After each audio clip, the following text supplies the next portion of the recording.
اللهم صل وسلم على سيدنا محمد وعلى آل سيدنا محمد. بالله هادي الركائب يطوي الفلا في الغياهب سلم على أهل المراتب لعلهم يذكروني.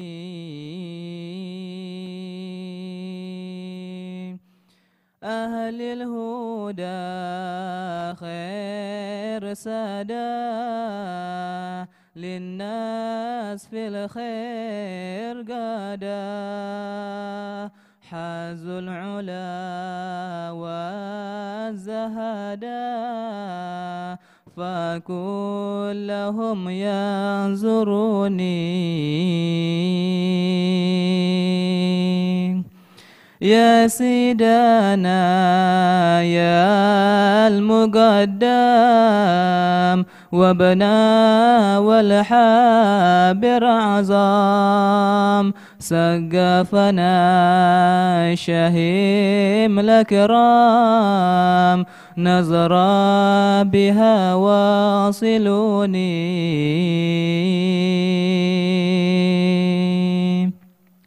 يا من في الحال يخطور لمن يناديه ينصر عمر في الحال يحضور غرى بها داركوني.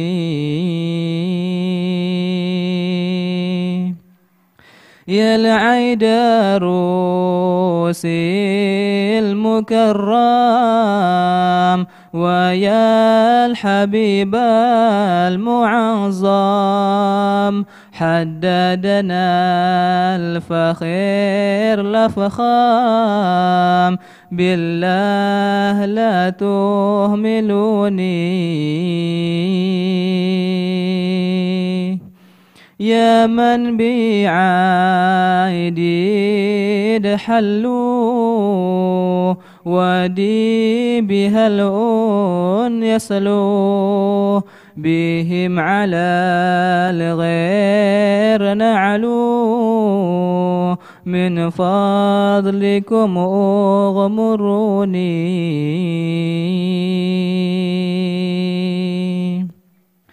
يا سيدنا يا أهل زنبال ومن ببشر قد حال الخاطب يا سيادنا جال هيا اصلحوا لي شؤوني.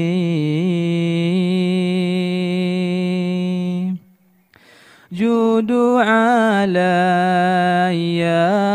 بنظرة تصلي لي الأمر وينجلي شوش ومراه حسنت فيكم ظنوني.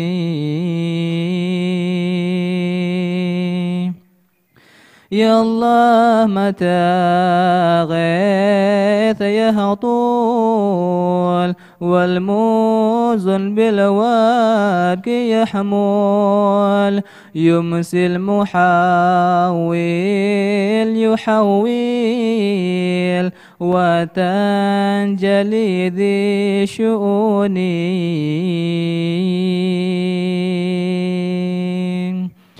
في حبكم أنا مغرم صب كئيب متيم دمعي من البعود عن دم على خج الرافجوني.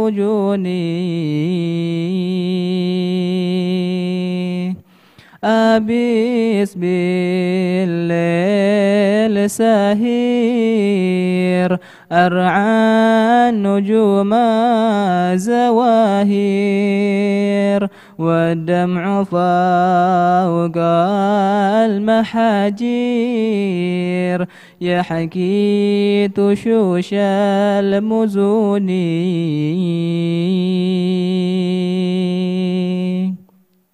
إلى متى ذا التمادي فالبعد أهراق فؤادي جود لنا بالوداد سرعان ولا تتركوني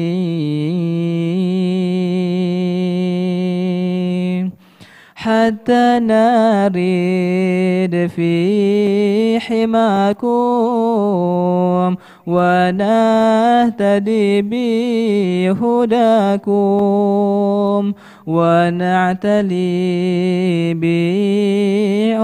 بعلاكم عن كل شيء وهوني نعرف جميع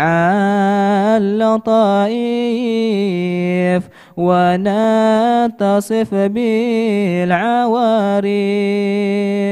والاهتداء والمعارف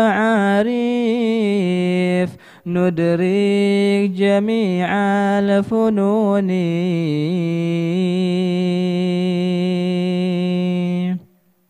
ما الغنى والزعامة والزهد والاستقامة هذا وياس ختاما عند احتضار المنون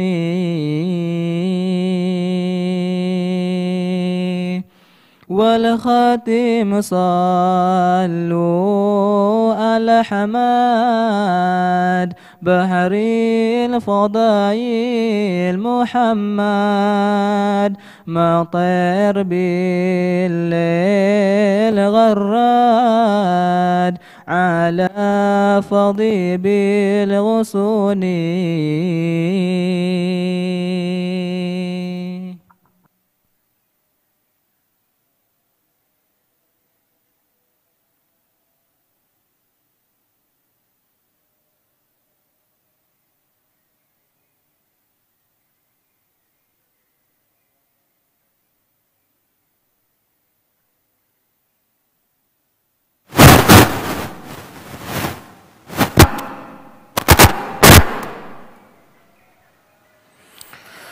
Bismillahirrahmanirrahim. Alhamdulillah wassalatu wassalamu ala sayyidina Rasulillah Muhammad ibn Abdullah wa ala alihi wa sahbihi wa man walah, amma ba'du. Alhamdulillah.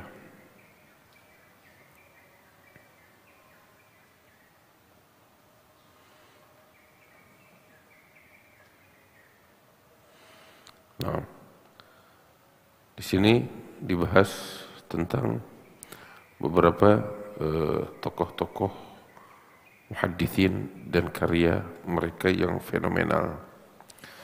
Yang pertama disebut di sini Al-Imam Malik bin Anas rahimahullah wa nafa'ana bihi wa bi ulumihi wa bi ulumi sa'ir salihin li yaumiddin amin. Hadha Al-Imam Malik min kibar muhaddithin. Beliau adalah Abu Abdullah Malik bin Anas bin Malik bin Abi Amir Al-Asbahi Al-Madani, Imam Darul Hijrah. Ya, Malik bin Anas bin Malik bin Abi Amir Al-Asbahi. Beliau seorang alim, seorang yang saleh, seorang wali, seorang muhaddits, seorang faqih. Abahnya juga, ya abahnya Anas bin Malik bin Abi Amir Al-Asbahi, seorang rawiyah, seorang periwayat hadis. Ya, kakeknya juga yang namanya Malik bin Abi Amir, seorang tabi'i, bahkan min kibar tabi'in. Nah,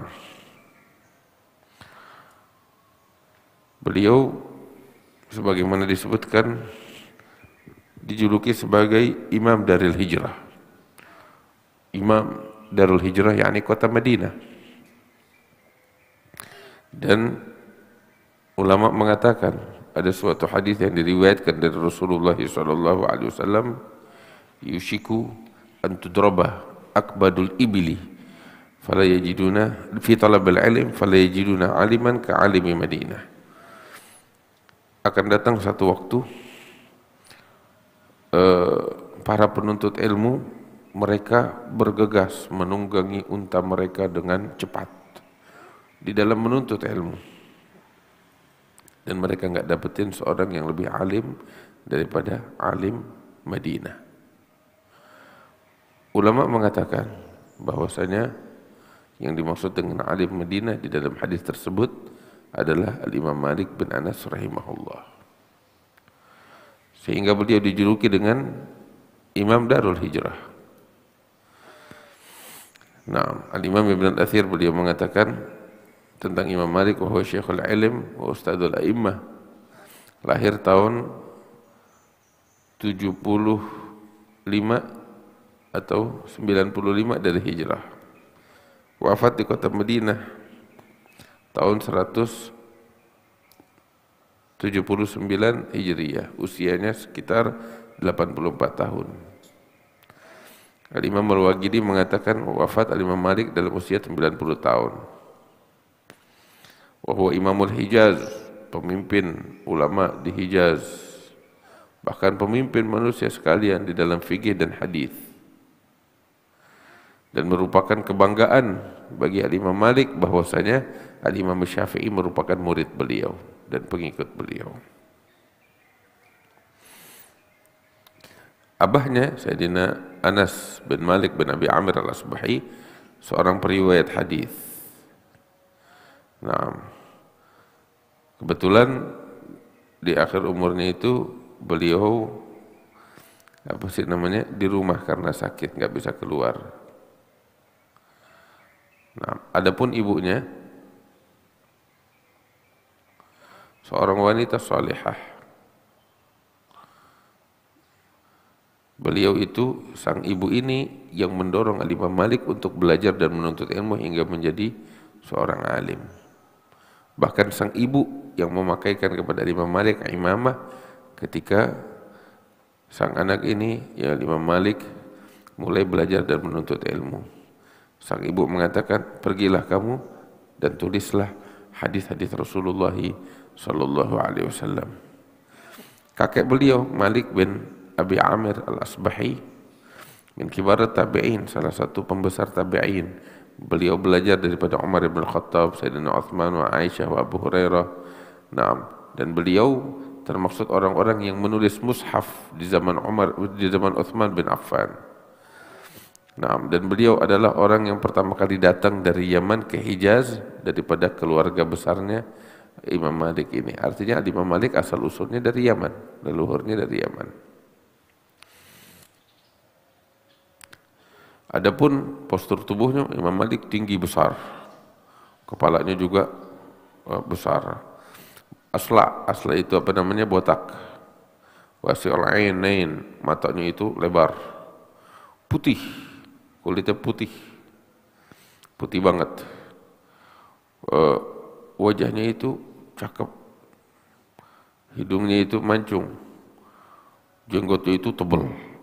Nah, panjang dan lebar. Nah, sampai jenggotnya Imam Malik itu sampai ke dada. Besar. Beliau memakai pakaian al-Madaniyah, orang-orang Madinah. Terus biasanya dulu tuh orang kalau putih rambutnya, mereka warnain dengan merah, ya, begitu, atau kuning dengan pacar. Tapi Imam Malik tidak, beliau biarkan rambut putihnya itu. Nah,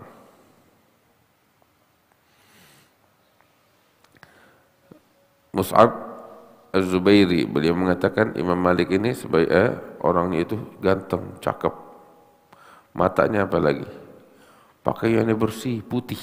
Paling demen beliau pakai pakaian putih.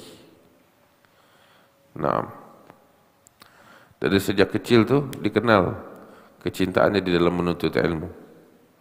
di dalam mengumpulkan ilmu, menampung, dan sungguh-sungguh di dalam belajar. Nah,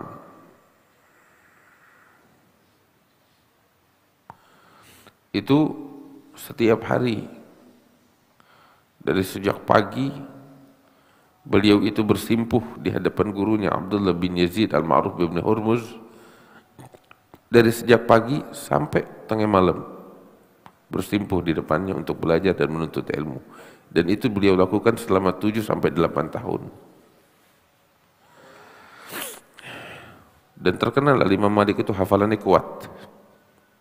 Sampai beliau sendiri mengatakan, saya itu datang kepada Sa'id bin Al-Musayyib, Urwah bin Zubair, Al-Qasim bin Muhammad bin Abi Bakar Siddiq, datang kepada Abu Salamah, Humaid, Salim, Maula Abdullah bin Umar, dan dia sebut banyak lagi yang lain. Dia katakan, aku datang kepada mereka satu persatu dan aku mendengar dari setiap orang mereka sekitar 50 hadis sampai 100 hadis. Kemudian aku kembali ke rumahku dan aku telah hafal semua yang aku dengar dari mereka satu persatu tanpa mencampur adukan hadis-hadis mereka. Hadis yang dia dengar dari Urwah dia hafal, yang dengar dari Salim Maula Abdullah bin Umar dia hafal, tanpa campur aduk satu sama lain. Saking kuatnya hafalannya. Nah, terus pemahaman itu sangat dalam sekali di dalam dalam hadis. Nah, sebagaimana beliau itu sangat berhati-hati di dalam meriwayatkan hadis dan di dalam menuliskan hadis. Nah, sehingga terkadang kalau dia ragu akan suatu hadis, dia tinggalkan semuanya, enggak dia tulis. Khawatir terjadi kecacatan atau kesalahan. Dan beliau itu menulis suatu kitab judulnya Al-Muwatta. Sampai dikatakan bahwasanya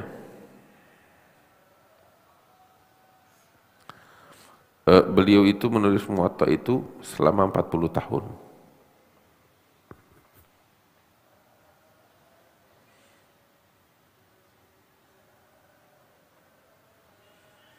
Nah,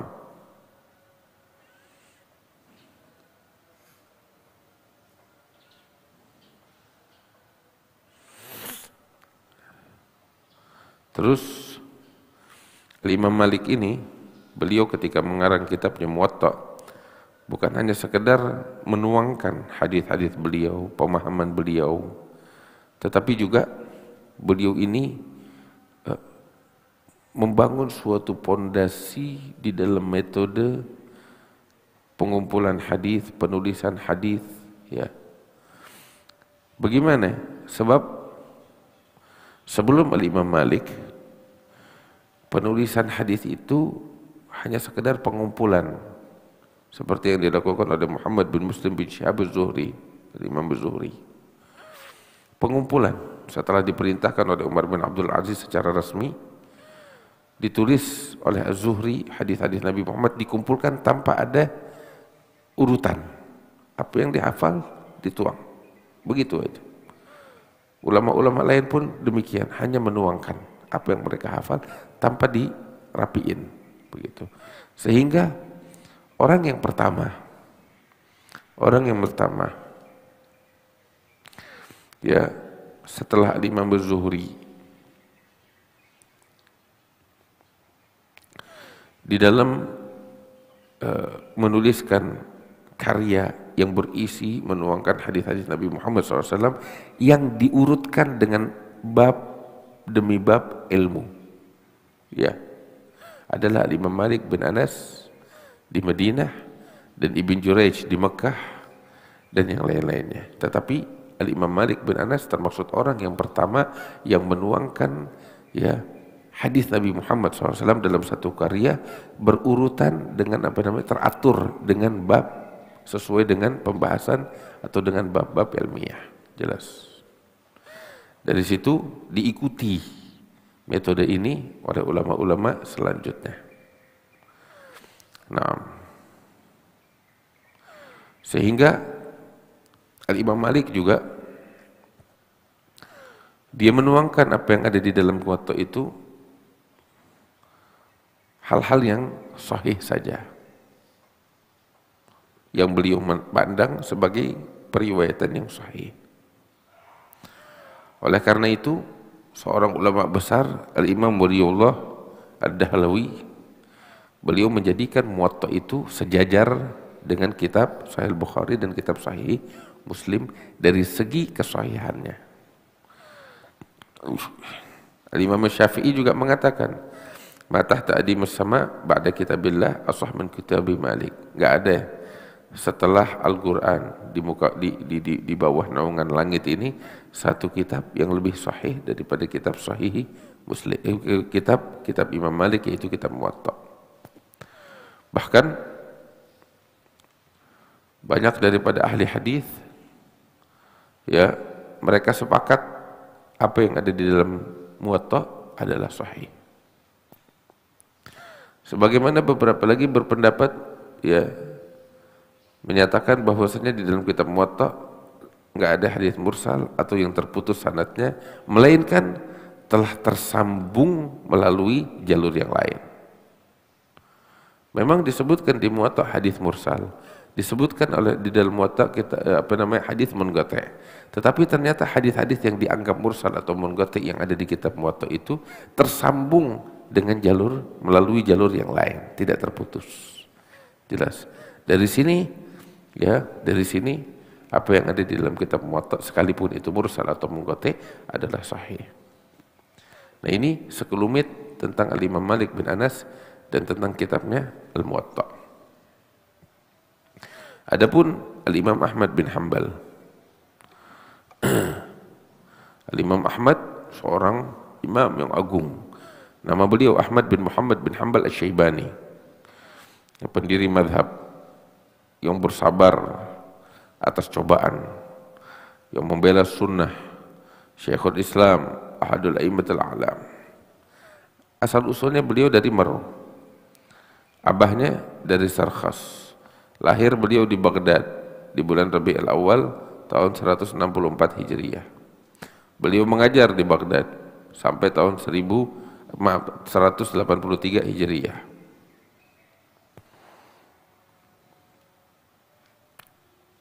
Beliau belajar di Baghdad sampai 183 Hijriah, belajar di sana.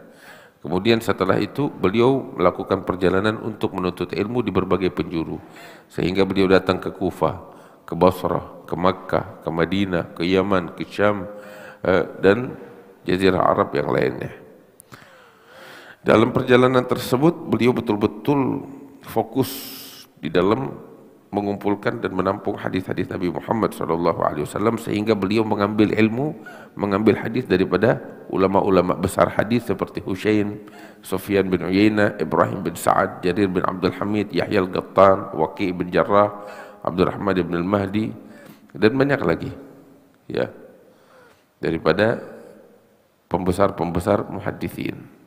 Kemudian beliau kembali lagi ke Baghdad, tempat kelahirannya. Dan di situ beliau berjumpa dengan Imam Syafi'i. Beliau hadir di majlisnya Imam Syafi'i di dalam fikih dan usul tahun 1195 Hijriah sampai 197 Hijriah, sekitar 2 tahun.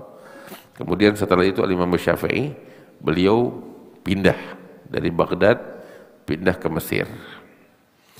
Tatkala beliau keluar dari Baghdad menuju Mesir, Imam Syafi'i mengatakan, ma khalaftu biha afgah wala awra wala azhad wala a'lam min Ahmad. Saya enggak meninggalkan seseorang di Baghdad, seseorang yang lebih faqih, yang lebih wara, yang lebih zuhud, yang lebih alim daripada Ahmad bin Hanbal. Naam. Sehingga selain Syafi'i pun banyak ulama-ulama besar yang lain yang mengakui keilmuan, kewaraan, hafalan dan akhlak daripada Imam Ahmad bin Hanbal. Semuanya tertuang di dalam kitab-kitab sejarah. Sampai Al-Imam Ibrahim Al-Harbi beliau katakan, saya melihat seakan-akan Allah telah kumpulkan, ya, kepada Al-Imam Ahmad bin Hanbal ini ilmu al-awwalin wal akhirin. Sampai Al-Imam Ibn Abi Hatim Al-Muhaddits Al-Kabir beliau katakan, saya bertanya kepada ayah saya, Imam Abi Hatim Ar-Razi, tentang Ahmad bin Hanbal. Maka ayah saya mengatakan, apabila kamu melihat seseorang yang mencintai Ahmad bin Hanbal, ambil kabar bahwasanya orang yang mencintai Ahmad bin Hanbal itu adalah sahibus sunnah yang mengikuti ajaran Nabi besar Muhammad SAW. Dan yang membenci Ahmad adalah orang yang berpaling dari ajaran Rasul SAW. Nah, Imam An-Nasai beliau mengatakan Imam Ahmad bin Hanbal ini menyatukan antara pengetahuan dengan hadis, fikih, dan menyatukan antara wara', zuhud, dan kesabaran. Semuanya bersatu padu pada sosok Ahmad bin Hanbal.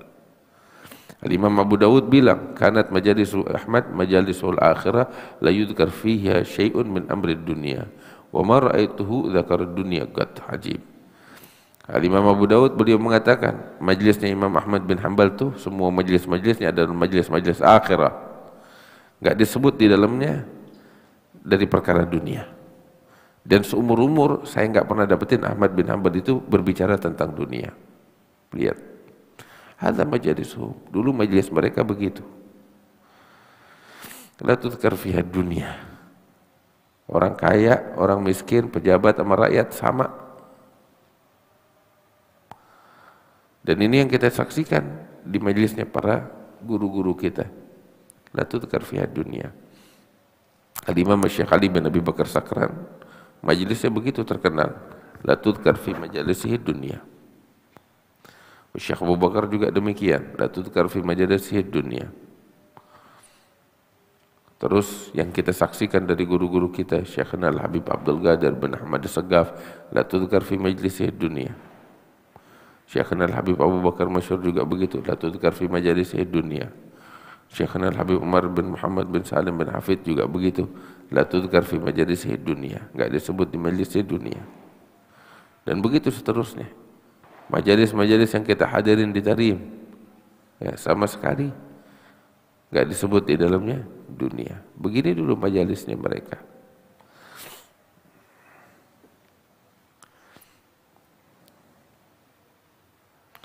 Sampai Ahmad bin Sa'id Ar-Razi bilang, ma ra'aitu aswad ar-ras ahfad bi hadits Rasulullah sallallahu alaihi wasallam wala alam bi fihi ma fihi min Ahmad bin Hanbal. Saya enggak pernah melihat seorang laki-laki yang rambutnya masih hitam, artinya belum tua, masih muda, yang lebih banyak hafalannya tentang hadis Rasulullah, yang lebih faqih, lebih punya pemahaman yang luas tentang hadis Rasulullah dan segala isinya daripada Ahmad bin Hanbal. Dan segitu di usia yang sangat muda.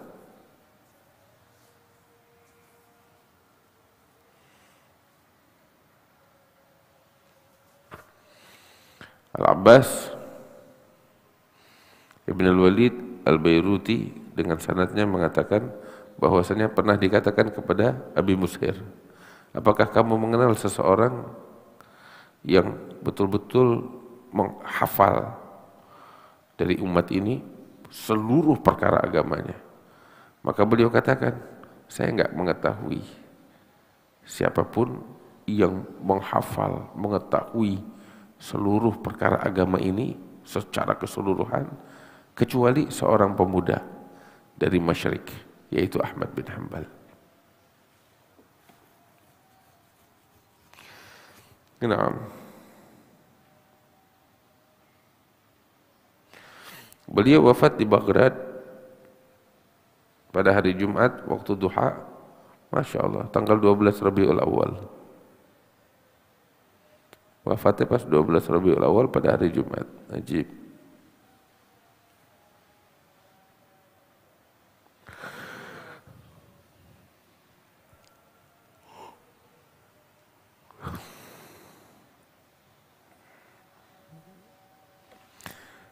Kemudian berbicara tentang Musnad Al-Imam Ahmad, Al-Imam Muhammad bin Ja'far Al-Kattani, beliau menjelaskan bahwasanya Al-Imam Ahmad ini hafal 1 juta hadis. Wah, ini termasuk langka. Memang dikenal beliau begitu, hafal 1 juta hadis. Dan kitab Musnad yang disusun oleh Imam Ahmad bin Hanbal itu terdiri dari 18 musnad. Nah, Dan musnad itu kan kemarin kita jelaskan, kitab musnad itu adalah hadis-hadis yang diriwayatkan dari satu sosok sahabat. Ya, dari satu sosok sahabat. Sehingga dikatakan musnad Abi Bakar, musnad Umar, musnad Utsman dan seterusnya dan seterusnya. Ya. Bermuara kepada satu sosok periwayat. Nah, ada musnad Imam Ahmad bin Hanbal terdiri dari 18 musnad. Ya. Kemudian juga setelah wafatnya Imam Ahmad bin Hanbal ada penambahan-penambahan di dalam kitab musnadnya itu, ditambahkan oleh putra beliau Abdullah bin Ahmad bin Hanbal, menambahkan beberapa banyak hadis-hadis di dalam musnad Ahmad bin Hanbal dari apa yang beliau riwayatkan.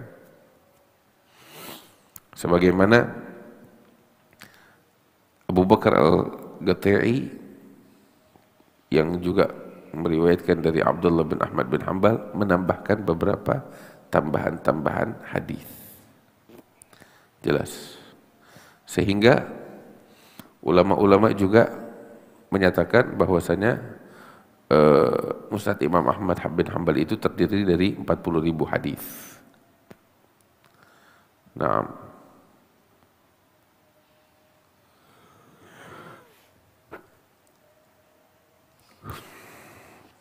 beberapa lagi yang mengatakan 30.000 hadis. Dan hadis-hadis yang dituangkan oleh Imam Ahmad bin Hanbal itu di dalam kitab musnadnya itu intisari daripada 750.000 hadis. Ada 750.000 hadis, nggak semuanya beliau tuangkan, tetapi beliau pilih yang terbaik sehingga terpilihlah 40.000 hadis atau 30.000 hadis yang dituangkan oleh Imam Ahmad bin Hanbal di dalam kitab musnadnya.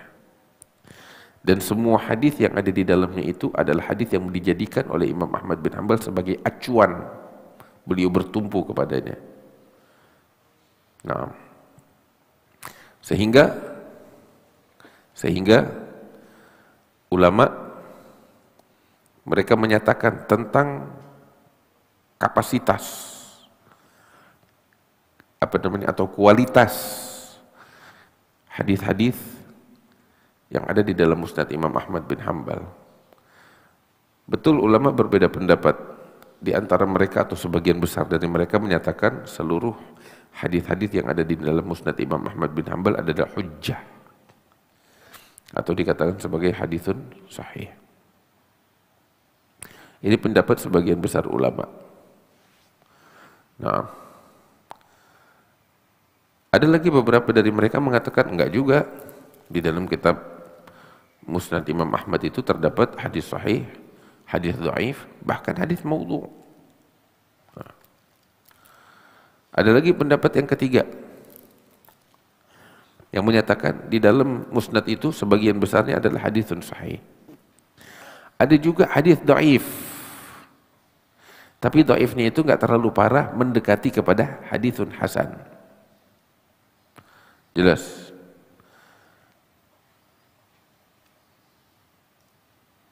Tetapi kalau dibilang hadis maudhu' tidak ada. Nah, bahkan ulama menyatakan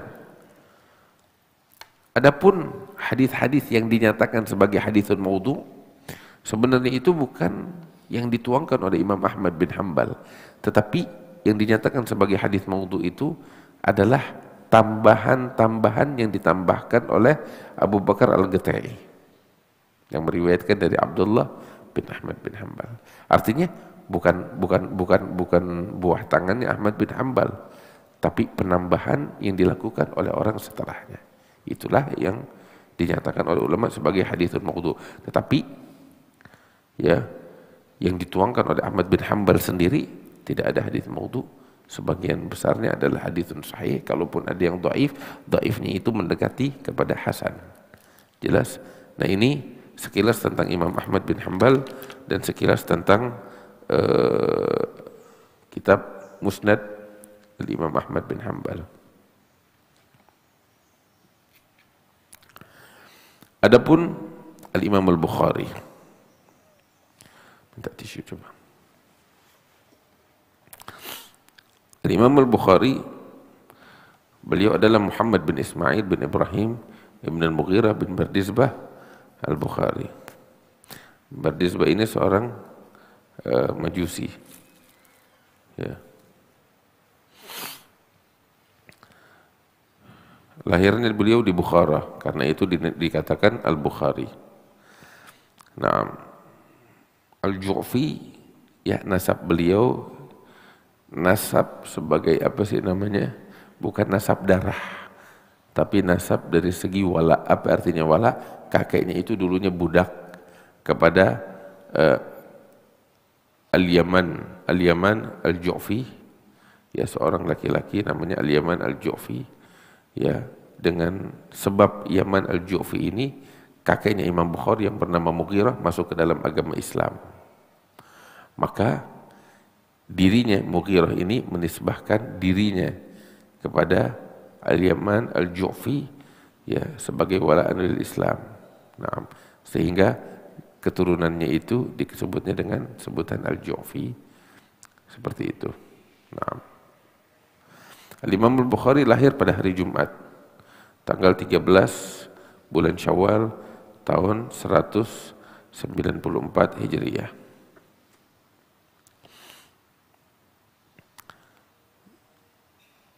Ayahnya itu Al-Imam Ismail, seorang ulama juga, periwayat hadis. Bahkan Al-Imam Al-Bukhari pun meriwayatkan hadis dari abahnya. Dan abahnya ini orang yang saleh. Ismail bin Ibrahim bin Al-Mughirah Al-Bukhari. Ismail ini orang yang saleh, orang yang wara, yang punya sikap wara, kehati-hatian di dalam halal dan haram. Sampai disebutkan sang ayah ini seorang pengusaha, bisnismen, pedagang yang kaya raya. Semasa hidupnya dia berniaga sampai kaya raya. Tetapi yang istimewa apa? Sang ayah ini kan miliarder ibaratnya kalau bahasa kita, orang yang kaya raya. Imam Al-Bukhari itu ketika ayahnya wafat, beliau mendapatkan warisan yang sangat banyak sekali dari ayahnya. Tapi yang istimewa tahu apa? Sebelum wafat ayahnya itu pernah bilang, beliau katakan, ma'alimtu anna fi mali syubha wala haram. Beliau katakan, ini seluruh harta yang saya miliki dan saya kumpulkan, setahu saya nggak ada setitik pun, nggak ada secuil pun dari barang syubhat atau yang haram. Syubhat aja nggak ada, apalagi haram. Jadi murni halal.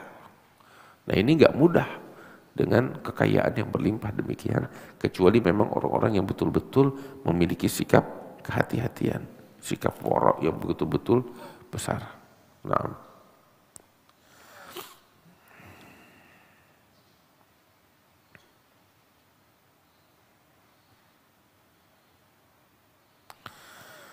Allah.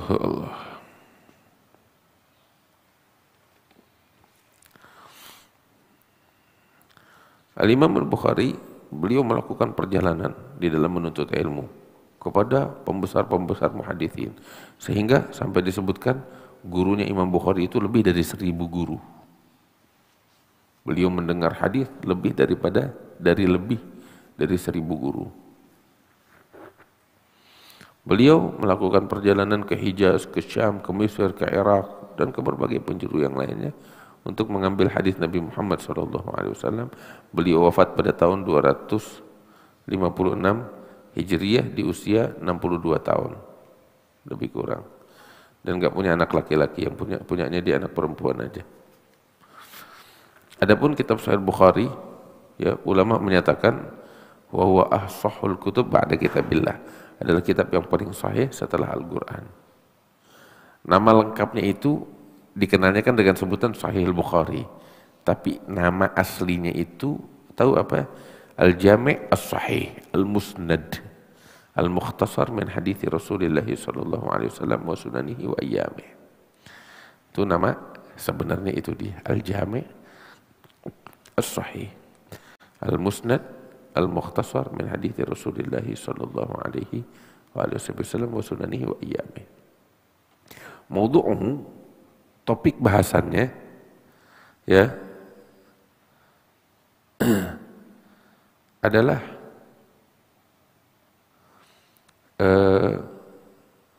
Di sini disebutkan wa mawdu' al-jami' as-sahih huwa al-hadits as-sahih al-mujarrad. Topik utama pembahasannya adalah hadis yang sahih. Hadis yang sahih. Kenapa? Sebab memang asal usul beliau menulis Al-Jami' ini karena isyarat dari gurunya Al-Imam Ishaq ibn Rahawayh yang mengatakan apabila ada di antara kalian yang bisa menuliskan satu kitab yang isinya hanyalah hadis-hadis sahih. Sebab waktu itu, masa itu, ya banyakkan kitab-kitab hadis yang beredar itu campur aduk antara yang sahih dan yang bukan sahih. Ya, sehingga saat itu Al-Imam Al-Bukhari mengambil kesempatan itu, beliau menuliskan ini, ya, yang isinya adalah hadithun sahih.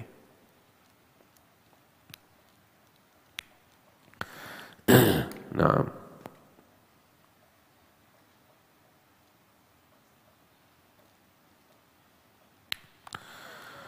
Allah.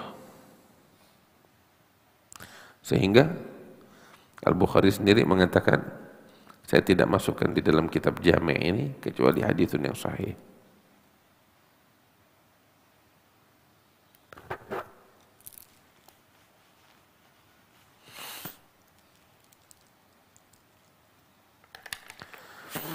Nah,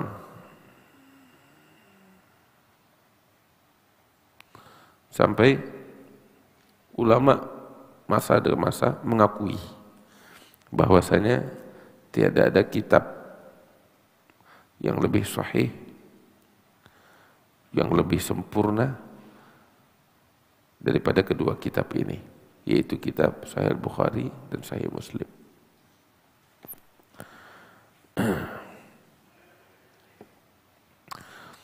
Kemudian Al-Imam Al-Bukhari itu, beliau itu punya metode yang unik dan tersendiri di dalam penulisan kitab Al-Jami' ini. Sebab kan beliau itu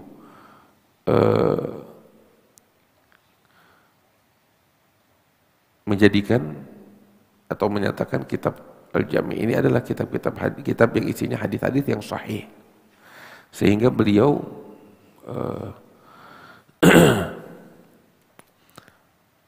mensyaratkan dirinya tidak menuangkan di dalam kitab Jami' kecuali hadithun sahih.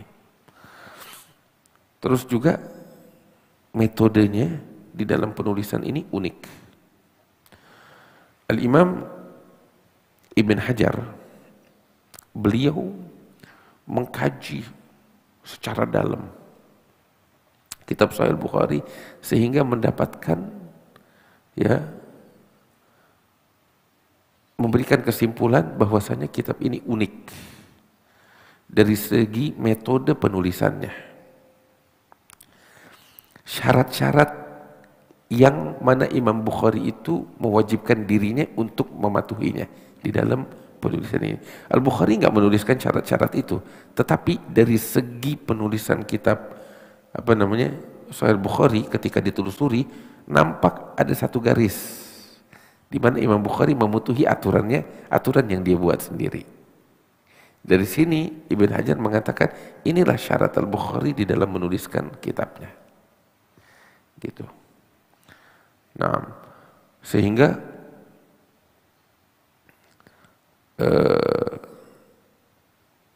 kita akan dapati Al-Bukhari, ya, Al-Imam Al-Bukhari salah satu metodenya di dalam meletakkan hadis yang sahih di dalam kitab Al-Jami' ini, beliau itu betul-betul teliti.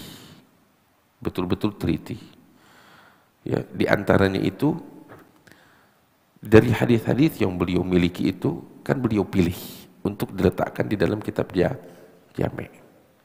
Hadis-hadis sahih banyak, tapi tingkat kesahihan itu kan ada tingkatan-tingkatannya. Ada yang sahihnya biasa, ada yang tingkat tinggi, ada yang sangat sempurna. Al-Bukhari nggak meletakkan di dalam kitab jami'nya itu hadis sahih biasa, tapi yang memang berkualitas tinggi. Kenapa?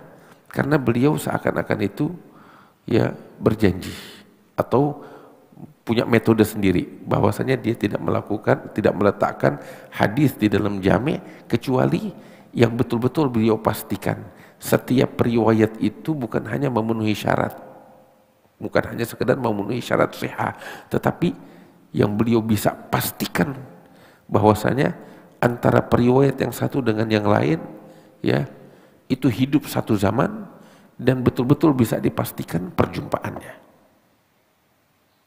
Jadi betul-betul muttasil sanad. Faham? Dia sendiri yang membuktikan ini berjumpa, bukan hanya sekedar hidup satu zaman dikira-kira perjumpaannya. Faham? Itu yang membuat kualitas kesahihan hadis Al-Imam Al-Bukhari sangat tinggi. Berbeda halnya dengan Al-Imam Muslim. Al-Imam Muslim ketika mendapati periwayat yang satu dengan yang lain terbukti hidup satu zaman, udah cukup bagi beliau. Ya, nggak harus diperiksa lagi apakah betul-betul berjumpa atau tidak. Hidup satu masa aja udah cukup bagi Al-Imam Muslim sebagai bukti bahwa mereka ini atau keduanya itu muttasilus sanad, sanadnya bersambung. Artinya syaratnya Bukhari lebih rendah dibanding syaratnya Muslim lebih rendah daripada syaratnya Imam Bukhari. Itulah yang menjadikan Sahih Bukhari di atas daripada Sahih Muslim. Paham? Nah ini syarat yang dibangun oleh Al-Imam Al-Bukhari di dalam metode penulisan kitab Al-Jami'. Beliau enggak meletakkan satu hadis melainkan yang betul-betul beliau sudah buktikan antara periwayat yang satu dengan yang lain bukan hanya hidup satu masa tapi juga dibuktikan perjumpaannya. Jelas. Wahakadha. Nah ini sekilas tentang kitab Sahih Al-Bukhari. Adapun Al-Imam Muslim ya, insyaallah dalam pertemuan kita yang akan datang kita akan bahas tentang sosok Al-Imam Muslim dan kitab Al-Jami' beliau. Sampai di sini saya rasa cukup. Wallahu a'lam bishawab. Al-Fatihah bil qabul wa tamami kulli sul wa salahi syaddahan batinan yaghfiru dhunub wa yasrul uyub wa yakshiful kurub wa yu'ajjil bil matlub wa yasli syaddahan batinan wa ila hadratin Nabi Muhammad sallallahu alaihi wasallam. Al-Fatihah.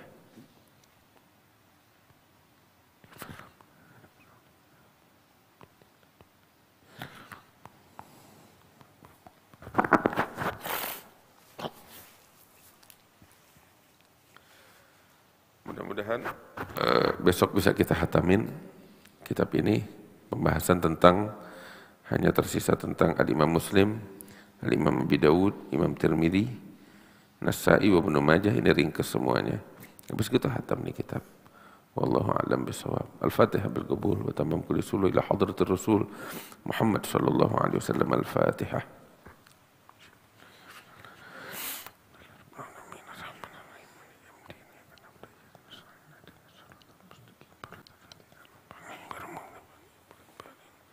ربنا انفعنا بما علمتنا ربي علمنا الذي ينفعنا ربي فقهنا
القبول إلى حضرة الشيخ محمد الفاتحة.